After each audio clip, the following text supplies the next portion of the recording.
புதுவை மக்களே, உங்க friends and relatives பாண்டிச்சேரியில ஸ்டே பண்றதுக்கு ஹோட்டல் ரூம்ஸ் பாத்துட்டு இருக்கீங்களா? ஹோட்டல் செலவை நினைச்சு ரொம்ப கவலைப்படுறீங்களா? இனி அந்த கவலை உங்களுக்கு வேண்டாம். நாம மூலகுளம் KFC பக்கத்துல இருக்கிற யாஷ் வில்லா, இந்த 3 BHK வில்லால AC TV அட்டாச்ட் பாத்ரூம்னு ஃபுல்லி ஃபர்னிஷ் ஆகி கார் பார்க்கிங் வசதியோட உங்க பட்ஜெட்டுக்கு ஏத்த மாதிரி இருக்கு.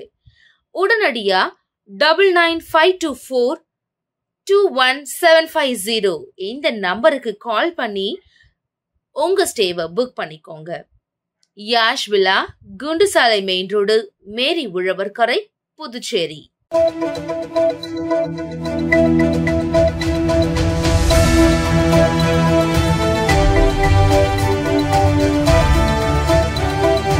வணக்கம். சக்தி சேனலின் புதுவையின் இன்றைய நிகழ்வுகள். 2026 தேர்தலில் விஜய் கட்சியுடன் கூட்டணி உண்டா என செய்தியாளர்களின் கேள்விக்கு நன்றி வணக்கம் என புதுச்சேரி முதலமைச்சர் ரங்கசாமி வழுப்பலான பதில் அளித்து சென்றார். புதுச்சேரி யூனியன் பிரதேசம் காரைக்காலில் அம்மாள் சத்திரம் பகுதியில் புதிதாக கட்டப்பட்ட தனியார் மருத்துவமனை திறப்பு விழா இன்று நடைபெற்றது. தனியார் மருத்துவமனையினை புதுச்சேரி முதலமைச்சர் ரங்கசாமி ரிப்பன் வெட்டி குத்து விளக்கேற்றி துவக்கி வைத்தார். விழாவில் புதுச்சேரி அமைச்சர் திருமுருகன், சட்டமன்ற உறுப்பினர்கள் PR சிவா, சந்திர பிரியங்கா, ரமேஷ் உள்ளிட்ட பலர் கலந்து கொண்டனர்.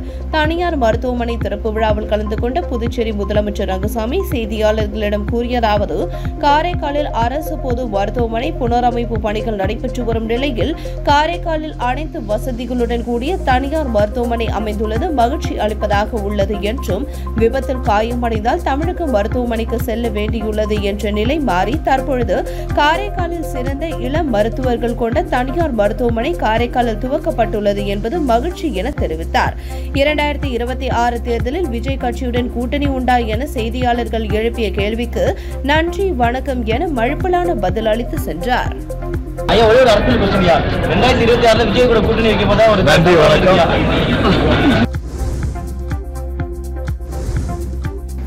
புதுச்சேரி மின்துறை தனியார் மயத்தை கண்டித்து ஆளுநர் மாளிகையை முற்றுகையிட முயன்ற இந்தியா கூட்டணி கட்சியினரை போலீசார் தடுப்புகளை அமைத்து தடுத்து நிறுத்தினர். தடுப்புகளை மீறி செல்ல முயன்ற முன்னாள் முதலமைச்சர் நாராயணசாமி உட்பட திமுக, காங்கிரஸ் MLAக்கள் உட்பட 300 பேர் கைது. யூனியன் பிரதேசங்களில் உள்ள மின்துறையை தனியார் மயமாக்க மத்திய அரசு முடிவு செய்தது. இதன்படி யூனியன் பிரதேசமான புதுவையில் மின்துறையை தனியார் மயமாக்க மத்திய அரசு நடவடிக்கை எடுத்தது. இதற்கு நாராயணசாமி தலைமையிலான காங்கிரஸ் அரசு எதிர்ப்பு தெரிவித்தது. இதனால் தனியார் மயமாக்கல் ஒத்திவைக்கப்பட்டது. அதே நேரத்தில் தனியார் மயத்தை எதிர்த்து புதுவை மின்துறை ஊழியர்கள், பொறியாளர்கள் இணைந்து போராட்ட குழுவை ஏற்படுத்தி போராட்டங்களை நடத்தி வந்தனர். இந்நிலையில் மின்துறை தனியார் மயமாக்கலை கண்டித்தும் புதுச்சேரியில் ஆளும் NR காங்கிரஸ், பாஜக கூட்டணி அரசு மற்றும் முதலமைச்சர் மற்றும் மின்துறை அமைச்சர் நமச்சிவாயத்தை கண்டித்து ஆளுநர் மாளிகை முற்றுகையிட பேரணியாக வந்த இந்தியா கூட்டணி கட்சியினரை நேரு சாலையில் போலீசார் தடுப்புகளை அமைத்து தடுத்து நிறுத்தியதால் பரபரப்பு ஏற்பட்டது. தடுப்புகளை மீறி செல்ல முயன்ற முன்னாள் முதலமைச்சர் நாராயணசாமி, காங்கிரஸ், திமுக சட்டமன்ற உறுப்பினர்கள் உட்பட 300க்கும் மேற்பட்டோரை போலீசார் கைது செய்தனர். பேட்டி சிவா, திமுக எதிர்க்கட்சித் தலைவர்.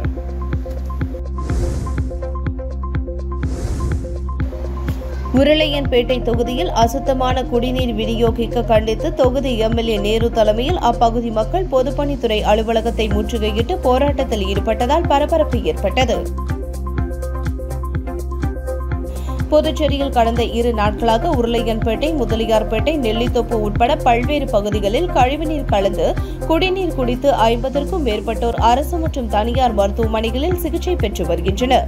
இந்த நிலையில் உருளையன்பேட்டை தொகுதி சுயேட்சை MLA நேரு தலைமையில் அப்பகுதி மக்கள் பொதுப்பணித்துறை அலுவலகத்தை முற்றுகையிட்டு போராட்டத்தில் ஈடுபட்டனர். அப்போது ஒரு பிரிவினர் சாலை மறியலில் ஈடுபட்டதால் பரபரப்பு ஏற்பட்டது. போராட்டத்தில் ஈடுபட்டவர்களிடம் அதிகாரிகள் பேச்சுவார்த்தையில் ஈடுபட்டதுடன் உரிய நடவடிக்கை எடுப்பதாக உறுதி அளித்ததை தொடர்ந்து போராட்டம் கைவிடப்பட்டது. இதன் பின்னர் செய்தியாளர்களிடம் பேசிய MLA நேரு, கடந்த 20 ஆண்டுகளாக புதுச்சேரி குட்டி சிங்கப்பூராக மாற்றுவோம், மாநில அந்தஸ்து பெறுவோம் என ஆட்சியாளர்கள் மக்களை ஏமாற்றி வருகின்றனர் என குற்றம் சாட்டினார். மேலும் மக்கள் மீது இந்த அரசுக்கு அக்கறை இல்லை என்றும், தரமான குடிநீர் வழங்க முடியாத இந்த அரசு துப்பு கெட்ட அரசு என்றும் சாட்டினார்.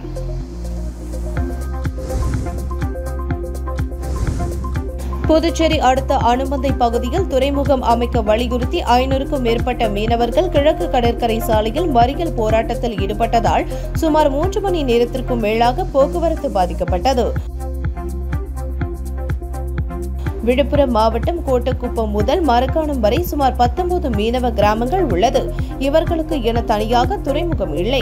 அனுமந்தை பகுதியில் துறைமுகம் அமைத்து தர வலியுறுத்தி கடந்த 15 ஆண்டுகளுக்கும் மேலாக மீனவர்கள் அரசை வலியுறுத்தியும் பல கட்ட போராட்டங்களில் ஈடுபட்டும் இதுவரை எந்த நடவடிக்கையும் எடுக்கவில்லை என கூறப்படுகிறது. இந்த நிலையில் அனுமந்தை உட்பட பல்வேறு மீனவ கிராமங்களைச் சேர்ந்த 500க்கும் மேற்பட்ட மீனவர்கள் கடலுக்கு செல்லாமல் தங்களது குடும்பத்தினருடன் கருப்பு கொடி ஏந்தி அனுமந்தை பகுதியில் அமைதியான முறையில் போராட்டத்தில் ஈடுபட்டனர். அரசு தரப்பில் இருந்து அதிகாரிகள் பேச்சுவார்த்தைக்கு வராமல் அலட்சியப்படுத்தியதால் கொந்தளித்த மீனவர்கள் கிழக்கு கடற்கரை சாலையில் மறியல் போராட்டத்தில் ஈடுபட்டனர். அப்போது அதிகாரிகளையும் அரசையும் கண்டித்து கண்டன கோஷங்களை எழுப்பினர்.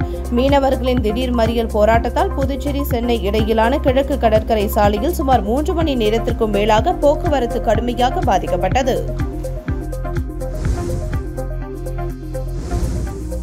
புதுச்சேரியில் கழிவுநீர் கலந்த குடிநீரை குடித்த 50க்கும் மேற்பட்டோர் அரசு மருத்துவமனையில் சிகிச்சைக்காக அனுமதிக்கப்பட்டுள்ள நிலையில் அதிமுக இளைஞர்கள் மற்றும் இளம் பெண்கள் பாசறை மாநில செயலாளர் தமிழ்வேந்தன் பாதிக்கப்பட்டவர்களை நேரில் சந்தித்து ஆறுதல் கூறியதுடன் உரிய சிகிச்சை அளிக்குமாறு மருத்துவர்களிடம் வலியுறுத்தினார். புதுச்சேரியில் கடந்த 2 நாட்களில் உருளையன்பேட்டை, முதலியார்பேட்டை, நெல்லித்தோப்பு, அரியாங்குப்பம் உட்பட பல்வேறு பகுதிகளில் கழிவுநீர் கலந்த குடிநீரை பருகியதால் 50க்கும் மேற்பட்டோர் அரசு மற்றும் தனியார் மருத்துவமனையில் சிகிச்சை பெற்று வருகின்றனர். இந்த நிலையில் அரசு மருத்துவமனையில் அனுமதிக்கப்பட்டவர்களை அதிமுக மாநில செயலாளர் அன்பழகன் அறிவுறுத்தலின்படி இளைஞர் மற்றும் இளம் பெண்கள் பாசறை மாநில செயலாளர் தமிழ்வேந்தன் நேரில் சந்தித்து ஆறுதல் கூறினார். மேலும் அவர்களுக்கு உடனடியாக உரிய சிகிச்சை அளிக்குமாறு மருத்துவர்களிடம் வலியுறுத்தினார். இதனைத் தொடர்ந்து செய்தியாளர்களிடம் பேசிய அவர், புதுச்சேரியில் பல்வேறு இடங்களில் கழிவுநீர் கலந்து உடனே வருவதாக புகார் எழுந்த நிலையில் கடந்த ஆண்டு நடவடிக்கை எடுக்க வலியுறுத்தி அதிமுக போராட்டத்தில் ஈடுபட்ட நிலையில் அரசு எந்தவித நடவடிக்கையும் எடுக்கவில்லை என குற்றம் சாட்டினார். மேலும் அரசு மருத்துவமனையில் தேவையான மருத்துவர்கள், செவிலியர்கள், ஊழியர்கள் இல்லை என்றும் போதிய படுக்கை வசதிகள் உட்பட அடிப்படை வசதிகள் இல்லாததால் நோயாளிகள் சிரமப்படுவதாக தெரிவித்தார். உடனடியாக பாதிக்கப்பட்ட மக்களை முதலமைச்சர் ரங்கசாமி சந்திக்க வேண்டும் என்றும் இது தொடர்பாக சுகாதாரத்துறை அதிகாரிகளை கொண்டு குழு அமைத்து இப்பிரச்சினைக்கு தீர்வு காண வேண்டும் என தெரிவித்தார். இல்லையென்றால் தலைமையின் அனுமதியை பெற்று மாநிலம் தழுவிய போராட்டத்தில் அதிமுக ஈடுபடும் என அரசுக்கு எச்சரிக்கை விடுத்தார். புதுச்சேரி கடற்கரை சாலையில் நடைபெற்ற ஃபேஷன் ஷோவில் 50க்கும் மேற்பட்ட மாடல் அழகிகள் கலந்து கொண்டு வண்ண வண்ண ஆடைகள் அணிந்து விதவிதமான ஸ்டைலில் ஒய்யாரமாக நடந்து சுற்றுலா பயணிகள் மற்றும் பொதுமக்களை வெகுவாக கவர்ந்தனர். புதுச்சேரி கடற்கரை காந்தி சிலை அருகே தனியார் அமைப்பு சார்பில் ஃபேஷன் ஷோ நடைபெற்றது. இப்போட்டியில் தமிழகம், புதுச்சேரி மற்றும் பெங்களூர் பகுதியைச் சேர்ந்த 50க்கும் மேற்பட்ட மாடல் அழகிகள் கலந்து கொண்டு வண்ண வண்ண ஆடைகள் அணிந்து விதவிதமான ஸ்டைலில் ஒய்யாரமாக நடந்து பார்வையாளர்களை கவர்ந்தனர்.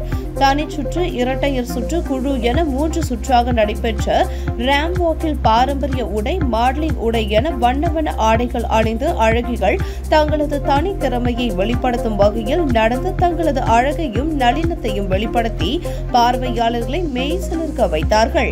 கடற்கரை சாலையில் நடைபெற்ற ஃபேஷன் ஷோவை புதுச்சேரி மக்கள் மட்டுமின்றி சுற்றுலா பயணிகள் ஏராளமானோர் கண்டு ரசித்தனர். மேலும் அழகி போட்டியில் கலந்து கொண்ட மாடலிங் அழகிகளுக்கு தனியார் நிறுவனம் சார்பில் பரிசுகள் மற்றும் விருதுகளும் வழங்கி கௌரவிக்கப்பட்டது. காரைக்கால் அடுத்த திருநள்ளாறு ஸ்ரீ சனி பகவானுக்கு இன்று நடைபெற்ற கிரகண புண்ணியகால அபிஷேக ஆராதனையில் ஏராளமான பக்தர்கள் பங்கேற்று சுவாமி தரிசனம் செய்தனர். புதுச்சேரி யூனியன் பிரதேசம் காரைக்கால் அடுத்த திருநள்ளாற்றில் அமைந்துள்ள புகழ்பெற்ற ஸ்ரீ தர்பாரண்யேஸ்வரர் தேவஸ்தானம் ஸ்ரீ சனி பகவான் ஆலயம் நேற்று சந்திர கிரகணம் நடைபெற்ற போதிலும் நடை அடைக்கப்படாது திறந்திருந்தது. இரவு சந்திர கிரகணம் துவங்கி நள்ளிரவில் முடிந்த பின்னர் இன்று காலை ஸ்ரீ சனி பகவானுக்கு கிரகண புண்ணியகால அபிஷேகம் நடைபெற்றது. தர்பை வனத்தில் சுயம்புவாக தோன்றிய ஸ்ரீ தர்பாரண்யேஸ்வரருக்கு கிரகண தோஷமில்லை என்பது ஐதீகம்.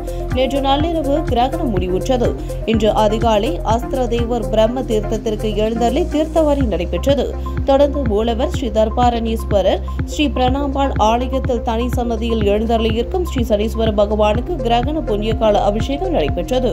திரவிய பொடி, மஞ்சள், பால் உள்ளிட்ட பல்வேறு திரவியங்களால் அபிஷேகமும் அதனைத் தொடர்ந்து மகா தீபாராதனையும் நடைபெற்றது.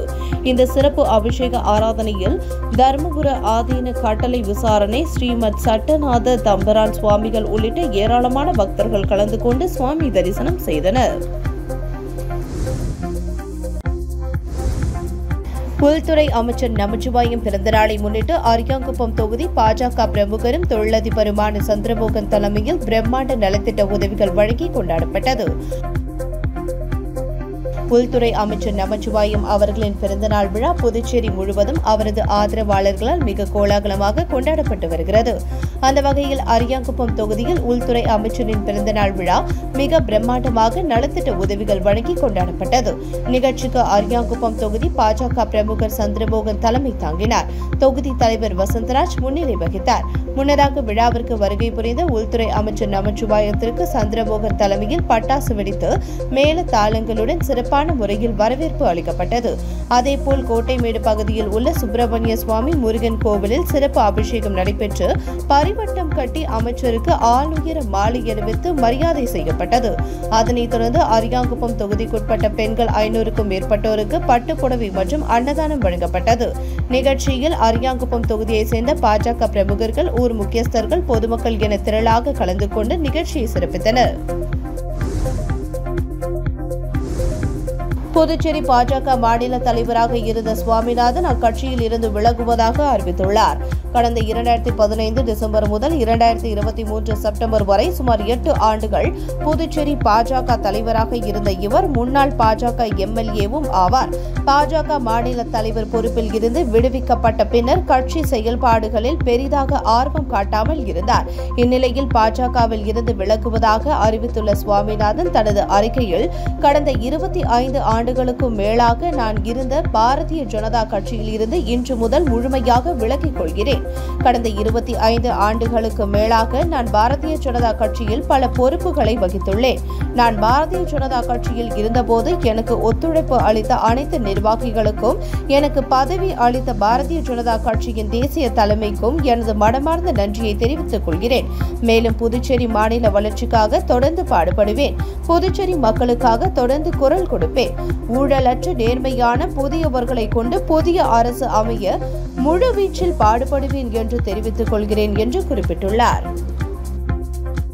உங்கள் சக்தி சேனலின் புதுவையின் அன்றாட நிகழ்வுகளை உடனுக்குடன் தெரிந்து கொள்ள சக்தி சேனல் புதுச்சேரி யூடியூப் சேனலை சப்ஸ்கிரைப் செய்து கொள்ளுங்கள். மறக்காமல் பெல் பட்டனையும் கிளிக் பண்ணுங்க. ஷேர் பண்ணுங்க, லைக் பண்ணுங்க. உங்கள் சக்தி சேனல்.